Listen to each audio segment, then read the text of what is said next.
ਅਗਲੀ ਦੱਸਦੇ ਜਾਈਏ ਜਿਹੜੀਆਂ 10 ਦੁਨੀਆ ਦੇ ਵਿੱਚ ਮੋਸਟ ਸਿਗਨੀਫੀਕੈਂਟ ਜਿਹੜੀਆਂ ਵਰਲਡ ਇਵੈਂਟਸ 2025 ਦੇ ਵਿੱਚ ਹੋਈਆਂ, ਕੁਝ ਕੁ ਆਪਾਂ ਸ਼ੇਅਰ ਵੀ ਕਰ ਲਈਆਂ, ਉਹ ਦੱਸਦੇ ਜਾਈਏ। ਕੰਬੋਡੀਆ ਤੇ ਥਾਈਲੈਂਡ ਦੀ ਜਿਹੜੀ ਕਲੈਸ਼ ਹੋਈ ਆ ਤੇ ਹਜੇ ਵੀ ਚੱਲ ਰਹੀ ਹੈਗੀ ਆ, ਜਿਹਦੇ ਚ ਕੰਬੋਡੀਆ ਦੀ 17 ਮਿਲੀਅਨ ਦੇ ਕਰੀਬ ਪੋਪੂਲੇਸ਼ਨ ਆ। ਇਹ ਥਾਈਲੈਂਡ ਦੇ ਮੁਕਾਬਲੇ ਘੱਟ ਆ ਤੇ ਥਾਈਲੈਂਡ ਦੇ ਕੋਲ ਪਾਵਰ ਵੀ ਜ਼ਿਆਦਾ ਹੈਗੀ ਆ।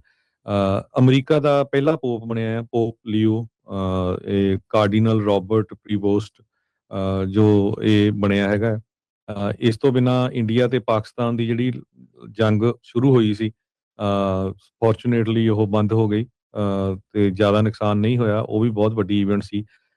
AI ਰੇਸ ਇੰਟੈਂਸੀਫਾਈਡ, ਹਨਾ, ਆਰਟੀਫਿਸ਼ੀਅਲ ਇੰਟੈਲੀਜੈਂਸ ਨੂੰ ਲੈ ਕੇ ਕਹਿੰਦੇ ਪਈ ਪੂਟਨ ਨੇ 2017 ਚ ਕਿਹਾ ਸੀ ਵੀ ਜਿਹੜਾ ਵੀ ਲੀਡਰ ਦੁਨੀਆ ਦਾ ਉਹ ਇਸ ਦੇ ਵਿੱਚ ਅੱਗੇ ਹੋਊਗਾ ਉਹ ਦੁਨੀਆ ਨੂੰ ਰੂਲ ਕਰ ਸਕਦਾ ਹੈਗਾ। ਸੋ ਇਸ ਵੇਲੇ ਅਮਰੀਕਾ ਤੇ ਚਾਈਨਾ ਦੋਨੋਂ, ਚਾਈਨਾ ਵੀ ਹੈ ਨੈਕ ਟੂ ਨੈਕ ਜਾ ਰਿਹਾ, ਦੋਨੋਂ AI ਦੇ ਵਿੱਚ ਪੂਰੇ ਵਰਲਡ ਦੇ ਵਿੱਚ ਅੱਗੇ ਹੈਗੇ ਆ। ਸੁਡਾਨ ਦੇ ਵਿੱਚ ਜਿਹੜੀ ਸਿਵਲ ਵਾਰ ਆ ਬਹੁਤ ਬੁਰੀ ਤਰ੍ਹਾਂ ਚੱਲ ਰਹੀ ਹੈਗੀ ਆ, ਹੈਲ ਔਨ ਅਰਥ ਕਰਕੇ ਕਹਿੰਦੇ ਕਿਹਾ ਜਾ ਸਕਦਾ ਆ। 3 ਸਾਲ ਹੋ ਗਏ ਉੱਥੇ ਇਸ ਜੰਗ ਲੱਗੀ ਹੋਈ ਨੂੰ, ਸੂਡਾਨਸ ਆਰਮ ਫੋਰਸਸ ਤੇ ਇੱਕ ਹੋਰ ਜਿਹੜਾ ਰੈਪਿਡ ਸਪੋਰਟ ਗਰੁੱਪ ਹੈਗਾ ਉਹਨਾਂ ਦੇ ਵਿੱਚ। US ਨੇ ਗਾਜ਼ਾ ਪੀਸ ਪਲਾਨ ਜਿਹੜੀ ਆ ਉਹਦੇ ਵਿੱਚ ਕਾਮਯਾਬ ਹੋਏ ਆ ਲੜਾਈ ਨੂੰ ਰੋਕਣ ਦੇ ਵਿੱਚ। ਯੂਕਰੇਨ ਦੀ ਲੜਾਈ ਦੇ ਵਿੱਚ ਪੂਰਾ ਜ਼ੋਰ ਲੱਗਾ ਹੋਇਆ ਟਰੰਪ ਐਡਮਿਨਿਸਟ੍ਰੇਸ਼ਨ ਦਾ ਵੀ ਰੋਕੀ ਜਾਵੇ ਯੂਕਰੇਨ ਤੇ ਰਸ਼ੀਆ ਦੀ, ਪਰ ਹਜੇ ਵੀ ਅੱਜ ਦੀ ਡੇਟ 'ਚ ਚੱਲ ਰਹੀ ਆ। ਪਰ ਹੋਪਫੁਲੀ ਜਿਹੜੀ ਰੀਸੈਂਟਲੀ ਮੀਟਿੰਗ ਹੋਈ ਸੀ ਜ਼ੈਲੈਂਸਕੀ ਦੀ ਪ੍ਰੈਜ਼ੀਡੈਂਟ ਟਰੰਪ ਉਹਨਾਂ ਦੇ ਨਾਲ ਫਲੋਰੀਡਾ ਦੇ ਵਿੱਚ, ਉਹ ਕੁਛ ਰਿਜ਼ਲਟ ਕੱਢੂਗੀ। ਇਜ਼ਰਾਈਲ ਤੇ ਯੂਨਾਈਟਿਡ ਸਟੇਟਸ ਦੋਨਾਂ ਨੇ ਨਿਊਕਲੀਅਰ ਫੈਸਿਲਿਟੀਜ਼ ਇਰਾਨ ਦੇ ਵਿੱਚ ਅਟੈਕ ਕੀਤਾ ਸੀ। ਚਾਈਨਾ ਰੇਅਰ ਅਰਥ ਮਿਨਰਲਸ ਨੂੰ ਵੈਪਨਾਈਜ਼ ਕਰ ਰਿਹਾ ਆਪਣੇ ਆਪ ਹੀ, ਕਿਉਂਕਿ ਚਾਈਨਾ ਦੇ ਕੋਲ ਬਹੁਤ ਜ਼ਿਆਦੇ ਆ। ਸੋ ਪਹਿਲੀ ਵਾਰੀ ਚਾਈਨਾ ਕਹਿ ਰਿਹਾ ਵੀ ਅਸੀਂ ਵੀ ਸੁਪਰ ਪਾਵਰ ਹਾਂ ਇਕੁਅਲ ਟੂ US, ਉਹ ਆਪਣੇ ਆਪ ਨੂੰ ਮੰਨ ਰਿਹਾ ਹੈ। ਸੋ ਇਸੇ ਕਰਕੇ ਟੈਰਿਫ ਨੂੰ ਲੈ ਕੇ ਹੋਰ ਕਾਫੀ ਜਿਹੜੀ ਕਸ਼ਮਕਸ਼ ਅਮਰੀਕਾ ਤੇ ਚਾਈਨਾ 'ਚ ਚੱਲ ਰਹੀ ਹੈਗੀ ਆ। ਡੋਨਲਡ ਟਰੰਪ ਉਹਨਾਂ ਦੇ ਸੰਬੰਧ ਦੇ ਵਿੱਚ ਜਿਹੜੀਆਂ ਫੋਰਨ ਪਾਲਿਸੀ ਦੇ ਬਹੁਤ ਸਾਰੇ ਜਿਹੜੇ ਮੁੱਦੇ ਸੀ ਉਹ ਖਤਮ ਵੀ ਹੋਏ ਹੈਗੇ ਆ। Paris agreement, World Health Organization, refugee readmission ਨੂੰ ਲੈ ਕੇ ਇਹ ਸਾਰਾ ਕੁਝ ਖਤਮ ਹੋਇਆ। ਬਹੁਤ ਸਾਰੇ ਡਰੱਗ ਕਾਰਟਲਸ ਨੂੰ ਫੋਰਨ ਟੈਰਰਿਸਟ ਆਰਗੇਨਾਈਜੇਸ਼ਨ ਡਿਕਲੇਅਰ ਕੀਤਾ ਗਿਆ ਹੈਗਾ। ਸੋ ਇਦਾਂ ਦੀਆਂ ਜਿਹੜੀਆਂ ਚੀਜ਼ਾਂ ਵਰਲਡ ਲੈਵਲ ਤੇ ਵਾਪਰੀਆਂ ਹੈਗੀਆਂ। ਸੋ ਕਿਹੜੇ ਮੁਲਕਾਂ ਦੇ ਵਿੱਚ ਟਰੰਪ ਐਡਮਿਨਿਸਟ੍ਰੇਸ਼ਨ ਨੇ ਹੁਣ ਤੱਕ ਬੌਂਬ ਕੀਤਾ ਹੈਗਾ? ਉਹਨਾਂ ਦੇ ਵਿੱਚ ਰੀਸੈਂਟਲੀ ਪਿਛਲੇ ਹਫ਼ਤੇ ਹੀ ਵੈਨਜ਼ੂਏਲਾ ਦੇ ਵਿੱਚ ਇਨਸਾਈਡ ਜਾ ਕੇ ਵੀ ਕੀਤਾ ਵੀ ਉੱਥੋਂ ਡਰੱਗ ਆ ਰਹੀ ਹੈਗੀ ਆ।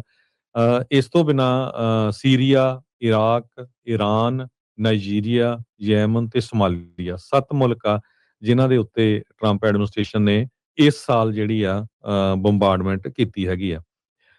ਸੋ ਨਾਈਜੀਰੀਆ ਦੇ ਵਿੱਚ ਕ੍ਰਿਸਮਸ ਡੇ ਵਾਲੇ ਦਿਨ ਇਹ ਕਿਹਾ ਗਿਆ ਵੀ ਜਿਹੜੇ ਆਈਸਿਸ ਵਾਲੇ ਆ ਉਹ ਅਮਰੀਕਾ ਦੇ ਅਗੇਂਸਟ ਪਲਾਨ ਤਿਆਰ ਕਰਦੇ ਹੈਗੇ ਆ।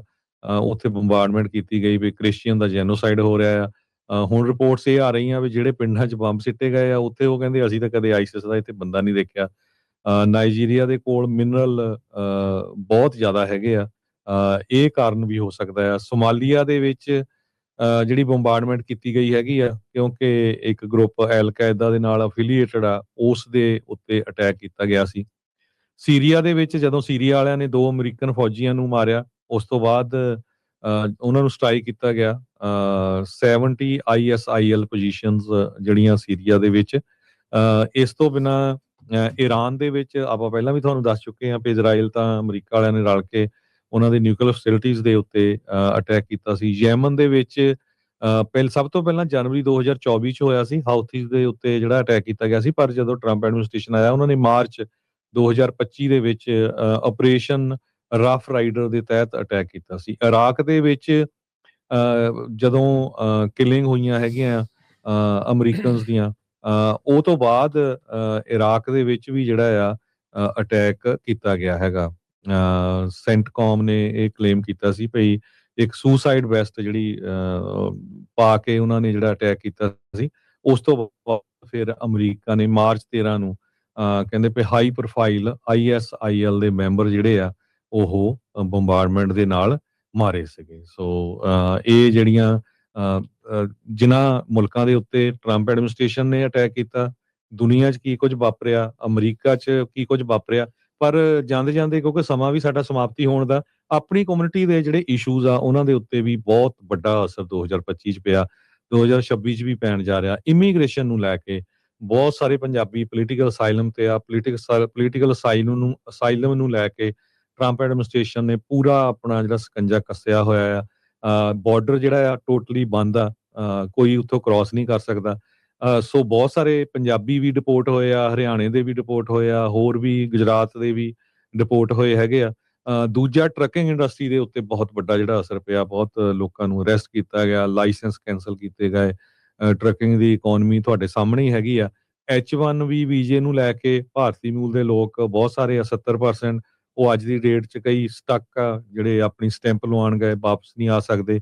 ਟਰੰਪ ਐਡਮਿਨਿਸਟ੍ਰੇਸ਼ਨ ਦੇ ਵਿੱਚ ਬਹੁਤ ਸਾਰੇ ਬੰਦੇ ਕਹਿ ਰਹੇ ਵੀ ਇਹਨਾਂ ਨੂੰ ਟੋਟਲੀ ਬੰਦ ਕੀਤਾ ਜਾਣਾ ਚਾਹੀਦਾ ਹੈਗਾ ਆ। ਤੇ ਸਭ ਤੋਂ ਵੱਡਾ ਜਿਹੜਾ ਸੀਗਾ ਝਟਕਾ ਉਹ ਲੱਗਾ ਮੋਦੀ ਹੁਣਾਂ ਨੂੰ। ਮੋਦੀ ਹੁਣੀ ਕਹਿੰਦੇ ਸੀ, ਮੋਦੀ ਹੌਡੀ ਜਦੋਂ ਪਹਿਲਾਂ ਪ੍ਰਾਈਮ ਮਿਨਿਸਟਰ ਮੋਦੀ ਹੁਣੀ ਟੈਕਸਸ ਦੇ ਵਿੱਚ ਆਏ ਸੀ, ਉਹਨਾਂ ਨੇ ਟਰੰਪ ਉਹਨਾਂ ਨੂੰ ਵੀ ਸੱਦਿਆ ਸੀ, 50,000 ਦਾ ਇਕੱਠ ਕੀਤਾ ਗਿਆ ਸੀ ਵੀ ਜੀ ਉਹ ਮਾਈ ਫਰੈਂਡ ਹੈਗਾ ਆ, ਵੀ ਬਹੁਤ ਵਧੀਆ ਦੋਸਤ ਆ। ਸੋ ਜਿੰਨਾ ਵੱਡਾ ਝਟਕਾ ਮੋਦੀ ਨੂੰ ਅਮਰੀਕਾ ਦੀ ਸਰਕਾਰ ਨੇ ਦਿੱਤਾ ਆ, ਟਰੰਪ ਐਡਮਿਨਿਸਟ੍ਰੇਸ਼ਨ ਨੇ, ਅੱਜ ਤੱਕ ਅਮਰੀਕਾ ਦੀ ਕਿਸੇ ਸਰਕਾਰ ਨੇ ਇੰਡੀਆ ਨੂੰ ਇਹ ਝਟਕਾ ਨਹੀਂ ਦਿੱਤਾ ਹੈਗਾ। ਸੋ 50% ਜਿਹੜਾ ਟੈਰਿਫ ਆ ਉਹ ਉਹਨਾਂ ਤੇ ਲਾਇਆ ਆ। ਇੰਨੀ ਵਾਰੀ ਬੋਲਣ ਤੇ ਮੋਰ ਦੈਨ 50 ਟਾਈਮਸ ਬੋਲਣ ਦੇ ਉੱਤੇ ਟਰੰਪ ਹੋਣਾ ਵੱਲੋਂ ਵੀ ਮੈਂ ਲੜਾਈ ਰੁਕਵਾਈ ਆ ਪਾਕਿਸਤਾਨ ਤੇ ਇੰਡੀਆ ਦੀ, ਮੋਦੀ ਹੁਣੀ ਇੱਕ ਵਾਰੀ ਵੀ ਜਿਹੜਾ ਹੈ ਇਹਦੇ ਉੱਤੇ ਬੋਲੇ ਨਹੀਂ ਹੈਗੇ। ਸੋ ਇਹ ਸਾਰੇ ਕਾਸੇ 'ਚ ਦੇਖਿਆ ਜਾਵੇ ਤੇ ਆਪਾਂ ਸਿੰਪਲ ਲੈਂਗੁਏਜ 'ਚ ਇਹ ਕਹਿ ਸਕਦੇ ਹਾਂ ਵੀ ਇੰਡੀਆ ਵਾਲਿਆਂ ਨੂੰ ਬੜਾ ਬੁਰੀ ਤਰ੍ਹਾਂ ਜਿਹੜਾ ਆ ਟਰੰਪ ਐਡਮਿਨਿਸਟ੍ਰੇਸ਼ਨ ਨੇ ਖੁੱਡੇ ਲਾਈਨ ਲਾਇਆ ਹੈਗਾ। ਜੀ, ਤੇ ਸਿੱਖਾਂ ਦੇ ਲਈ ਸਭ ਤੋਂ ਅਹਿਮ ਚੀਜ਼ ਰਹੀ ਵੀ ਜਿਹੜਾ SB 509 ਉਹ ਫੇਲ ਹੋਇਆ। ਉਹ ਵੀਟੋ ਜਿਹੜਾ ਬਿੱਲ ਕਰ ਦਿੱਤਾ ਗਿਆ। ਜਿਹੜੇ ਡਾਕਟਰ ਜਸਮੀਤ ਬੈਂਸ ਉਹਨਾਂ ਨੇ ਕਬਰੇਓ ਜਿਹੜੇ ਸੀਗੇ ਸੈਨੇਟਰ, ਉਹਨਾਂ ਨੇ ਲਿਆਂਦਾ, ਐਜ਼ਮਰਾਲਡਾ ਸੌਰੀਆ ਉਹਨਾਂ ਨੇ ਜਿਹੜਾ ਮਿਲ ਕੇ SB 509 ਲਿਆਂਦਾ ਸੀਗਾ ਬਿੱਲ।